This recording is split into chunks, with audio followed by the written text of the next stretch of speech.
నమస్కారం. నా పేరు ఏ కవితారాణి. చైతన్య స్వచ్ఛంద సేవా సంస్థ, మదనపల్లి, అన్నమయ్య జిల్లా. నేను చైతన్య స్వచ్ఛంద సేవా సంస్థను నడుపుతున్నాను. ముందుగా అందరికీ 80వ స్వాతంత్ర దినోత్సవ శుభాకాంక్షలు. నేను మన భారత ప్రభుత్వం 2047 వికసిత్ భారత్ ప్రధానమంత్రి గారి పిలుపుతో, లక్ష్యంతో మరియు అలాగే మన ముఖ్యమంత్రి వర్యులు నారా చంద్రబాబు నాయుడు గారు ఏర్పాటు చేసిన P4లో మార్గదర్శిగా ఉండడం నాకు చాలా సంతోషకరం మరియు గర్వకారణం. మన చైతన్య స్వచ్ఛంద సేవా సంస్థ ద్వారా గత 17 సంవత్సరాలుగా మనం ఈ సంస్థ ద్వారా ఎంతోమంది నిరాధారణకు గురైన నిరాశ్రయులైన అనాథ బాల బాలికలకు ఆశ్రయం కల్పిస్తూ ఆరోగ్యం, ఆహారం, విద్య, వైద్యంతో అందిస్తున్నాం.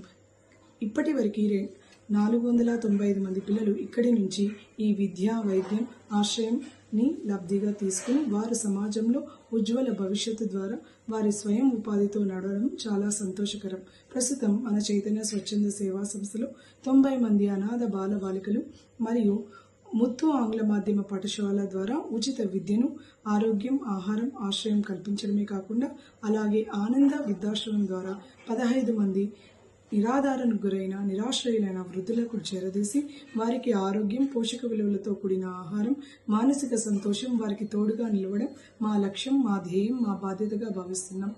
ప్రస్తుతం మన చైతన్య స్వచ్ఛంద సేవా సంస్థకు P4 బాధ్యతగా తీసుకుని మార్గదర్శిగా మాకు బాధ్యతలు చేపట్టడం చాలా సంతోషకరంగా ఉంది.